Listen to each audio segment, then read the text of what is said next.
Hope. I am so excited to be here with you. My name is Karina, and I am one of the Backland Leadership Academy oh,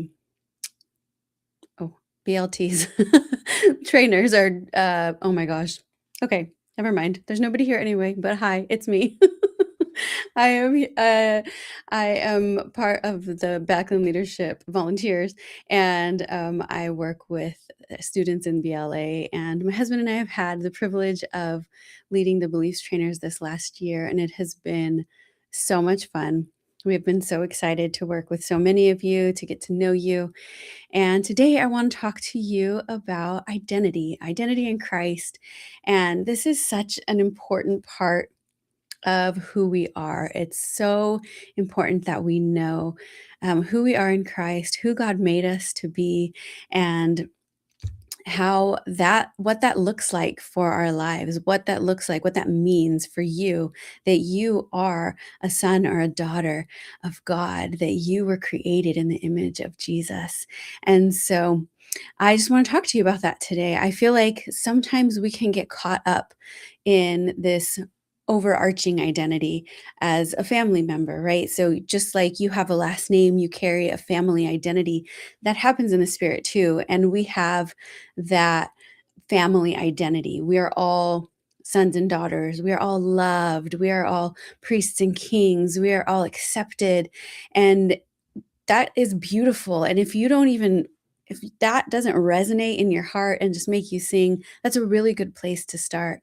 But I think more than that, God has a personal identity for you, something that He made you to do and to be so specifically that when He designed you, there was something really special about how He made you. And so today I want to talk to you about Ephesians 2:10, because I feel like this verse really speaks to that reality that you are one of a kind. You are especially created for such a time as this, and God has a good plan for you.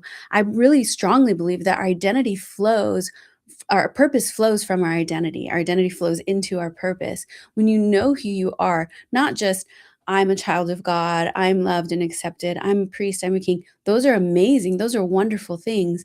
And that helps you to know your place in the kingdom. But when you go deeper, into who did God make me to be, when I know who I am and who I was made to be in Christ, then I can begin to walk in what He has created me to do. So that's what I'm going to talk about today.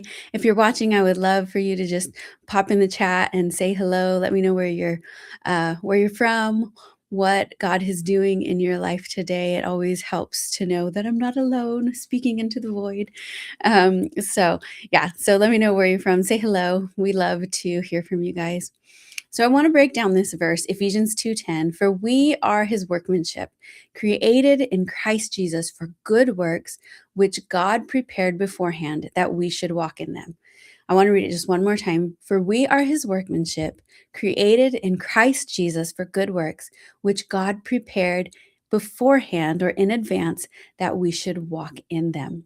And so I just want to take this little by little and kind of break down, what does this actually mean? That first part, for we are His workmanship. I love this word workmanship because it is something that would speak to poetry, something that speaks to a masterpiece, something that is not just, hi, Matthew from Texas. Thank you for letting me know that I'm not alone. uh, this workmanship word, it's so beautiful. It's more than just, I made something. Here's this shelf, I made it. No, this is the work of my life. This is like, look what I made. Isn't it beautiful? Delight in this thing that I've created. When God made you, He was making a masterpiece. It was poetry and art in motion. And it calls back to Jeremiah 18. That reminds us that He is the potter and we are the clay. You are clay in His hand. You are molded and crafted to perfection. And I love that passage because it reminds us that we don't get to decide what we look like or what we're used for. We just get to be who God made us. And so know that God didn't just go like, oh, this is the square, box or this flat nothing jar. No, there's every little detail, every little curve, every little imperfection that happened along the way. It's on purpose. You are his workmanship. He made you, as Psalm 139 says, fearfully and wonderfully. You are fearfully and wonderfully made. And these words, fearfully and wonderfully, we know them well. If you've been in church for any length of time, you've heard this passage, and we know them well. But when I think of fearfully, I don't always go like, oh yeah, that's what I want to be. I want to be fearfully made. I don't know what that means. And so as I looked into this word fearfully, it actually means awesomely and reverently. God came and the angels appeared, and it was a special moment when he made you. It was an awesome moment when he made you. And wonderfully just means that you're different. You're set apart, but you are set apart to show something marvelous about God. You are fearfully, awesomely, and reverently, and wonderfully, differently set apart and shown marvelous. You are made that way. And so, this workmanship idea, it's not just God threw something together, God slapped a few things together. No, he made you on purpose. Hello, Danielle from Brisbane. Oh my goodness. Hello, Australia. Welcome. And I love Jeremiah 1, chapter 1. The whole thing is just beautiful. But verse 5 said, God is talking to Jeremiah, and he says, before I formed you in the womb, I knew you. So even before he got to that part of knitting you together, of molding you into something beautiful, he was already thinking about you. He already knew who he would make you, what you would look like, what you would like to do, what the passions and the dreams of your heart would be. You are his workmanship. You are specially created, beautifully, wonderfully, and really intentionally made.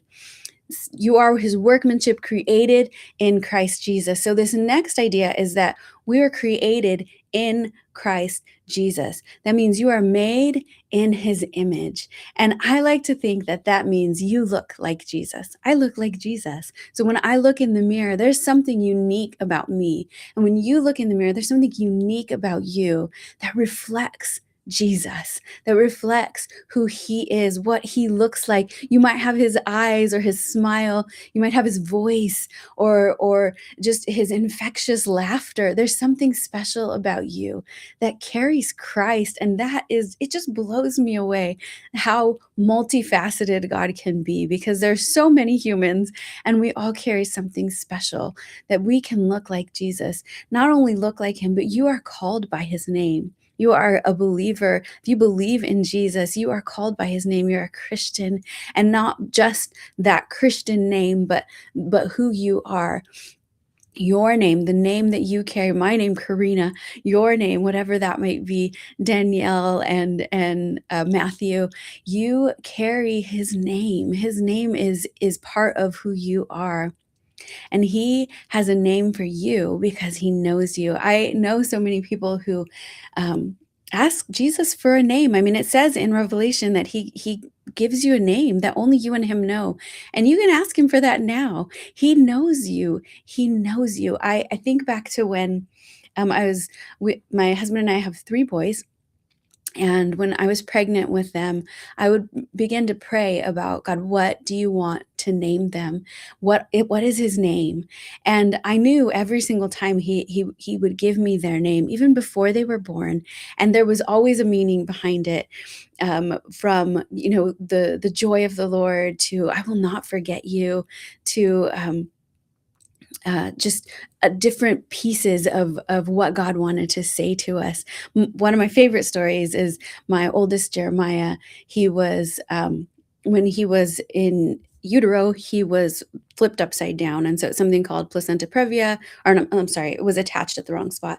And so what can happen is it's attached low and needs to be attached high so that the baby can come out. And I went to the doctor, and they said, "Oh, you have placenta previa, and that this might be a really difficult delivery, but we'll just hope that it moves." And the Lord had been telling me his name is Jeremiah. His name is Jeremiah. And so the closer we got, I was like, I should probably look that up, see what it means. And guess what it means? The Lord will uplift. the Lord will uplift. And I was like, oh my gosh, that's exactly what we need. We need him to lift. And he did. And the delivery was smooth and everything went beautifully. But it was like God was giving me, he gave me that promise before we even knew we had the problem. And Jeremiah, since the time he was little, has been one of those people that everybody says his joy just exudes out of him. He's so joyful. And I'm like, the Lord will uplift. He knew him and he had a name for him. And just like he had that for him, he has that for you as well. So you are his workmanship, created fearfully and wonderfully, molded to perfection in Christ Jesus, made in his image, to look just like him, to be called by his name. But then you were created for good works, which God prepared in advance for you to do. You were created for good works, which God prepared in advance. And I read somewhere or heard somewhere that this means that there was a problem and then God made the solution. So think about how often we feel like, what am I supposed to do with my life? I don't know where I'm going or what my purpose is. There's already a problem that he made you to solve. Like he made you so specifically for a good work that was already prepared for you. Before you were born, Jeremiah goes on to say, before you were born, I set you apart and appointed you. To Jeremiah, he says, I appointed you as a prophet to the nations. But to you, he says, I appointed you. And then to do that thing that he made you to do before you were born, he already set you apart. He already appointed you for a good work. He saw the job that needed to be done, and then he made you to do it. Not only that, he saw the need that was longing for fulfillment, and he made you to fulfill that need. And that could be more than just something that you do, but it's who you are. It's what you carry. He made you for a reason, on purpose, for a purpose. You can't go wrong by being you. How often do we look at ourselves and say, "Oh God, if only this was different, if only I could do that, if I could just minister like that person, if I had their fire, their passion, if I would just carried their joy." No, God made you for a purpose that only you can fill, the way that you are, the way he made you to be. He didn't make you to be somebody else. And so we get so distracted when we're looking side to side, when we're comparing ourselves with other people, when all God ever really wanted was for you to be who he made you to be. Hello. Somebody says, hi, Karina. I don't know what your name is. Yeah, and I can't say your handle, but hi. God made you on purpose for a purpose. And this is where I believe that your purpose flows from your identity. It's not just now I know who I am, and I'm confident in Christ, and then I can just go about doing the things that I already do. No, when you discover who you are, you begin to move differently through the world. You begin to meet needs that you didn't meet before, or you do it more intentionally. Maybe you've always been really passionate about something, and now you're like, oh, that's the need that God made me to meet. You can go intentionally looking to do those things, to meet those needs, to be who God made you to be. And then you're not distracted by, well, look at the ministry that person's doing, or look at the way that person is with their family or their friends. No, you get really comfortable in being who God made you to be, because you know this is it. This is who God made me to be. And I get to be me, and I get to be free because I'm fearfully and wonderfully made in Christ Jesus to do the thing that he's already put in my hands to do.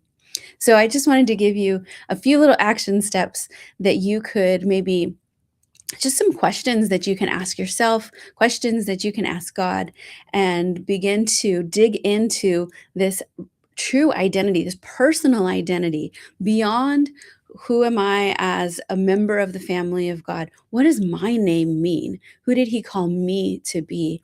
And so the first thing would be, ask God what he loves about you. It's so easy for us to tell him what we love about him. But God, what do you love about me? Maybe he loves something about you that you didn't think was lovable. Maybe he loves something about you that you never thought was a big deal, but it's something that's so precious to him. Ask him what he loves about you, and then let him speak to you about that, speak to you in that area, because so often I think that, we despise the little things, we despise the hidden things, and but I believe that God made every single part of us for honor and for his glory. And so he might just surprise you with what he says. So ask him what he loves about you. And then some questions to think about: what makes you come alive? What is the thing that when you do it, you just, oh my gosh, you leave feeling refreshed and filled up? What is the thing that every time you encounter it, you are just so excited? For me, that is teaching, preaching the word, leading worship. I know that when I come out of that, I feel so rejuvenated and refreshed, and I feel filled up. What fills you up? Is it evangelism? Is it ministering to the poor? Is it taking care of widows and orphans? Is it preaching? Is it singing? Is it taking care of your kids? What makes you come alive? What are you passionate about? I think so often we think there might be a disconnect, right? Like, this is really what I think I'm supposed to do for God, but then this is what I'm passionate about. I believe that God made those passions to be channeled into what he made you to do. And so if he gave you a passion for something, there is something in there that brings him glory. And so you can pursue that and just see, what does God want to do with this? And allow him, like, give it to him. God, here's my passion. How can I use this for your glory? And then lastly, what dreams do you have? Where do you want to go? What do you want to do? If your life could be, the ideal, the most perfect way that you could have it, what does that look like? Does it look like ministry? Does it look like a marketplace? Does it look like staying home with your family? Does it look like traveling? What does it look like?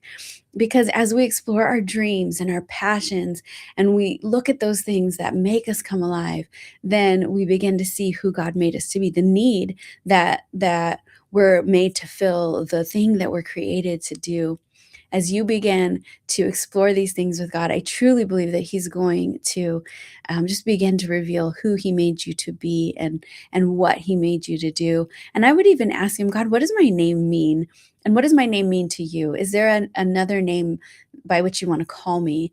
And what does it mean? Ask him to really stamp that name on your heart, so that you can begin to walk out of your true identity, because he made you on purpose, for a purpose. So, thank you all for joining me today. I hope that this was encouraging and helpful. Matthew and Danielle and Eric Anderson and Shattered Ministries, thank you guys for joining me and for saying hello. I really appreciate it. And I hope that you have a wonderful day, that you are blessed and encouraged, that the Lord really speaks to your heart today about who he made you to be, because you are so special. God bless you, and lots of